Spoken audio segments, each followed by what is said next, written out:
दोस्तों जेप्टो जिसने पूरी दुनिया को बताया कि ग्रोसरी मंगवाने के लिए 10 मिनट ही काफी है। यह कंपनी 2 साल से यूनिकॉर्न बन गई है और आज इसका वैल्यूएशन $70 बिलियन से भी ज्यादा है। लेकिन क्या आप जानते हैं कारनामा किसी इंडस्ट्री एक्सपर्ट या एक्सपीरियंस बिजनेसमैन ने नहीं किया है, बल्कि यह सब कर दिखाया सिर्फ 20 साल के 2 स्टूडेंट ने। तो चलिए जानते हैं कि आखिर जिस उम्र में ज्यादातर लोग कॉलेज की क्लासेस बंक करके जिंदगी का मजा लेते हैं, उस एज में कैसे आदित्य और केवल्य ने जेप्टो जैसी $1 बिलियन कंपनी बना दी। कैसे इतने भीड़ भाड़ वाले शहरों 10 मिनट डिलीवरी को पॉसिबल कर दिखाया, और कौन है सपनों के पीछे का तीसरा नाम जो अपनी कंपनी में अपनी इक्विटी के लिए लड़ाई लड़ रहा है। चलिए सब कुछ जानते हैं आज के इस वीडियो में। 2020 का पैंडेमिक टाइम, पूरी दुनिया लॉकडाउन में थी। बाहर निकलना तो रिस्की था ही, लेकिन घर के अंदर भी रहना आसान नहीं था। हर किसी के मन में केवल एक ही सवाल था कि आखिर ग्रोसरी कहाँ से आएगी। उसी टाइम पर करीब 20 साल के 2 लड़के आदित्य पाल्य और केवल्य वोहरा भी सेम इसी प्रॉब्लम को फेस कर रहे थे। असल में दोनों बचपन के दोस्त थे जो मुंबई में पैदा हुए और फिर दुबई में एक साथ पढ़ने के लिए चले गए। उसी दौरान दोनों ने मिलकर कई छोटे मोटे प्रोजेक्ट और बिजनेसमैन आइडिया एक्सपेरिमेंट करना शुरू कर दिया, और उन्हीं एक्सपेरिमेंट में से एक था गोपोल ऐप, जो कि कारपूलिंग से रिलेटेड था। मतलब मैं अगर आपको इजी वे से समझाऊं तो मान लीजिए कि एक कॉलोनी के कई सारे बच्चों को एक ही स्कूल है, तो फिर इस ऐप की मदद से हर पेरेंट्स को रोज रोज अपनी कार लेकर जाना नहीं पड़ता। गोपुल के जरिए वह एक दूसरे से कोऑर्डिनेट कर सकते थे ताकि एक पेरेंट्स अपनी कार के आसपास के बच्चों को भी पिक और ड्रॉप कर दे। इससे टाइम और फ्यूल दोनों बचते और बच्चों की सेफ्टी भी शेयर होती है। इस प्रोजेक्ट पर काम करने के बाद दोनों दोस्तों के अंदर कॉन्फिडेंस इतना बढ़ गया कि उन्हें लगने लगा कि इस फील्ड में अब कुछ नया करना चाहिए। इसलिए वे स्टैनफोर्ड यूनिवर्सिटी में कंप्यूटर साइंस की पढ़ाई करने के लिए चले गए। लेकिन फिर कोविड-19 पैंडेमिक में आ गया और मजबूरी के दौरान मुंबई वापस लौटना पड़ा। इसी दौरान उन्होंने देखा कि लोगों को बेसिक ग्रोसरी जैसे दूध, सब्जियां और दाल चावल जैसी रोजमर्रा की चीजें टाइम पर नहीं मिल पा रही। ऑनलाइन डिलीवरी एप्स भी बहुत स्लो थे और सामान मिलने में 2 दिन से 2 हफ्ते तक का टाइम लग जाता था। ऊपर से पैंडेमिक के चलते डिलीवरी सिस्टम भी इतना टूट चुका था। तो एक पोल में 70% लोगों ने बताया कि उन्हें ऑर्डर या तो लेट आ रही है या कैंसिल होते जा रही है। अब कुछ टाइम पहले जब आदित्य और केवल्य अमेरिका में थे तो वहाँ के एक एक्स्ट्रा कार्ट मॉडल में से वे दोनों काफी इंस्पायर हुए थे, क्योंकि इसके जरिए लोग कुछ ही मिनटों में काफी आसानी से ग्रोसरी अपने घर मंगवा सकते थे। और यहीं से उनके मन में एक ख्याल आया कि क्यों न भारत में भी ऐसा हाइपर लोकल डिलीवरी सिस्टम बनाया जाए जो लोगों को ग्रोसरी सिर्फ 30 मिनट में पहुंचा कर दे। अब आइडिया तो अच्छा था, लेकिन इंडिया में ग्राउंड रियलिटी बिल्कुल अलग थी। यह ट्रैफिक, पतले रास्ते और हजारों लोकल किराना स्टोर थे जिनके पास डिजिटल सिस्टम भी नहीं था। इसलिए उन्होंने तय किया कि पहले एक छोटा सा लेवल पर एक्सपेरिमेंट करेंगे, और यहीं से शुरुआत हुई एक व्हाट्सएप ग्रुप की, जिसमें दोनों दोस्तों और आसपास के लोगों से ऑर्डर लेने शुरू कर दिए। व्हाट्सएप ग्रुप धीरे धीरे फैलता गया। पहले 20 लोग जुड़े, फिर 50 और फिर 100। ऐसे देखते देखते मोहल्ला जुड़ गया। लेकिन जल्दी एक प्रॉब्लम सामने आई कि व्हाट्सएप को 256 मेंबर्स की मैक्सिमम लिमिट पूरी हो चुकी थी। ऐसे में दोनों ने फील किया कि अब टाइम आ गया कि वे आइडिया को एक प्रॉपर डिजिटल प्लेटफॉर्म में बदल दिया जाए। इस तरह से साल 2020 के मिड में उन्होंने किराना कार्ट की शुरुआत की। एक साल प्लेटफॉर्म जहां लोग अपनी रोजमर्रा की जरूरत की चीजें जैसे दाल, चावल, सब्जी, ब्रेड, दूध और स्नैक्स वगैरह ऑर्डर कर सकते थे।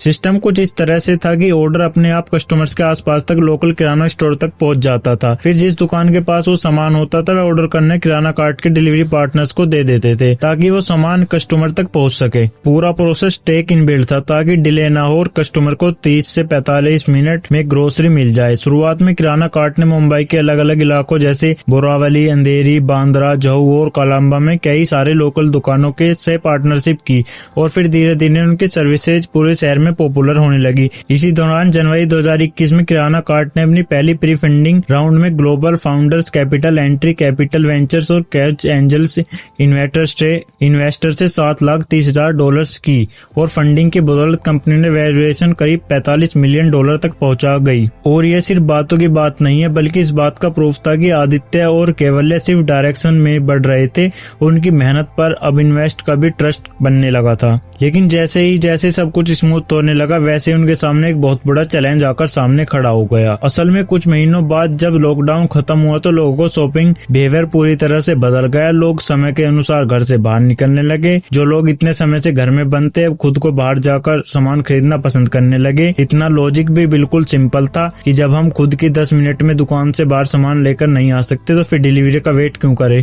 यह बदलाव आदित्य और केवल्य दोनों के लिए बड़ी मुसीबत बन गया, और इस सिचुएशन की वजह वजह से दोनों सोच में पड़ गए कि आखिर अब क्या करें। तभी उनके दिमाग में एक ब्रिलियंट आइडिया आया कि क्यों ना हम खुद को लोगों तक 10 मिनट में सामान पहुंचा दे। अभी आइडिया तो कमाल का था, लेकिन इसे रियलिटी में बदलना बहुत टफ था, खासकर मुंबई जैसी क्राउडेड सिटी में जहां हैवी ट्रैफिक और पतली गलियां में स्पीड और टाइम मेंटेन करना काफी मुश्किल था। जबकि अगर हम किराना मार्ट के डिलीवरी मॉडल को समझे तो उसमें डिलीवरी बॉय पहले किसी किराना स्टोर पर जाता था, फिर शॉपकीपर से सामान पैक करवाता था, ब्रिंक करता था और फिर उसके बाद कस्टमर तक पहुंचता था। इतने सारे स्टेप्स को फॉलो करने के बाद 10 मिनट डिलीवरी इमेजिन करना भी इम्पॉसिबल था। दोनों को कुछ समझ ही नहीं आ रहा था कि आखिर क्या किया जाए। इसी बीच आदित्य और कैवल्य की मुलाकात सुमित सुजान से हुई, जो नेक्सस वेंचर पार्टनर के भी को-फाउंडर थे। साथ ही उन्होंने खुद भी साल 2000 में ही बाजी.com नाम की एक ई-कॉमर्स कंपनी शुरू की थी, जिसके बाद उन्हें ईबे ने खरीद लिया था। यानी स्वीडन ने भारत को ई-कॉमर्स जर्नी की बहुत खराब में देखा है। उन्हें अच्छे से इसे स्ट्रॉन्ग और कमजोर पहलुओं के बारे में पता था। स्वीडन ने जब किराना कार्ड के मॉडल को ध्यान से समझा तो उन्होंने आदित्य और कैवल्य से साफ कहा था कि उन्होंने किराना बेस्ड मॉडल लंबे टाइम तक नहीं टिक पाएगा। उन्होंने ऐसा करने का रीजन भी बिल्कुल प्रैक्टिकल था, क्योंकि इस मॉडल में मार्जिन बहुत कम होता है, जैसे डिलीवरी कास्ट, पैकेजिंग कमीशन और मैनेवर के बाद कंपनी के पास कुछ प्रॉफिट ही नहीं बचता। इसके अलावा यह पूरा बिजनेस लोकल किराना स्टोर पर डिपेंडेंट होता है। इसका मतलब यह है कि खुद किराना कार्ड पर पूरा प्रोसेस कंट्रोल नहीं कर पा रहा था, चाहे वह इन्वेंट्री हो, पैकेजिंग हो, स्टैंडर्ड हो या फिर प्रोडक्ट की क्वालिटी। अगर किसी भी दुकान से खराब सामान निकल गया तो ब्लेम किराना कार्ड पर ही आता है, जबकि एक्चुअली गलती स्टोर की है। इसके साथ ही सिवर ने उन्हें एक गेम चेंजिंग सलाह दी। अगर सच में 10 मिनट को डिलीवरी पॉसिबल करना है तो बिजनेस का प्रॉफिटेबल बनाना होगा, तो किराना स्टोर पर डिपेंडेंट रहने की बजाय अपना खुद का सप्लाई चेन बनाना होगा। और यहीं से सामने आया डार्क स्टोर मॉडल का कॉन्सेप्ट। बता दें कि डार्क स्टोर असल में माइक्रो वेयर हाउस होते हैं, जो शहर के स्ट्रेटेजिक पॉइंट पर बनाए जाते हैं, जो रेडियल कॉलोनी या बाहर बिजनेस से हब के लिए बिल्कुल पास होता है। इन स्टोर से पहले ही प्रोडक्ट रखे जाते हैं जो उस इलाके में सबसे ज्यादा डिमांड में हो रहते हैं। ऐसे में जब कोई भी कस्टमर ऑर्डर करता है तो डिलीवरी पर्सन को किसी भारी दुकान पर जाने की जरूरत नहीं पड़ती। वह सीधे अपने जोन के डार्क स्टोर से सामान उठाता है और कुछ ही मिनटों में घर तक पहुंच जाता है। यानी ना शॉपकीपर्स की डिपेंडेंसी, ना लॉन्ग डिस्टेंस ट्रेवल, बस ऑर्डर आया और डिलीवरी बॉय निकल पड़ा। लेकिन दोस्तों, इस मॉडल को अपनाने से पहले अप्रैल 2021 में आदित्य और कैवल्य ने एक बड़ा कदम उठाते हुए किराना कार्ड को पूरी तरह से रिब्रांड किया और नाम रखा गया बेसिकली 2 शब्दों वाला। तो सेकंड से जो फिजिक्स में सबसे छोटा यूनिट, यानी इस नाम के पीछे एक सिंबलिंग मीनिंग था, इसके तहत डिलीवरी करना। इसके बाद आदित्य और केवल ने अपने डार्क स्टोर मॉडल को प्रैक्टिकल टेस्ट किया, जिसके बाद उन्हें पता चला कि अगर डार्क स्टोर की लोकेशन सही चुनी जाए तो इन्वेंट्री सही तरीके से मैनेज हो सकती है। 8 से 10 मिनट में डिलीवरी पूरी तरह से पॉसिबल है। लेकिन अब आदित्य और कैवल्य के सामने सबसे बड़ा चैलेंज था कि इतने सारे डार्क स्टोर खोलने के बाद फंडिंग कहां से लाए। लेकिन तभी अक्टूबर 2021 में किस्मत ने करवट ली और Nexus Venture Partners, Y Combinator और कई फैंस एंजल्स इन्वेस्टर जैसे व्हाट्सएप के एग्जीक्यूटिव रह चुके नीरज अरोड़ा और उबर प्रोडक्ट हेड रह चुके मनीष गुप्ता ने मिलकर जैकपॉट को $60 मिलियन की फंडिंग दी। इस डील के बाद इसे सेक्टर की वैल्यूएशन सीधे $35 बिलियन तक पहुंच गई। जिसके बाद से जाटो ने मुंबई के प्राइम रेजिडेंशियल और बिजनेसमैन एरियाज में अपने डार्क स्टोर लॉन्च कर दिए।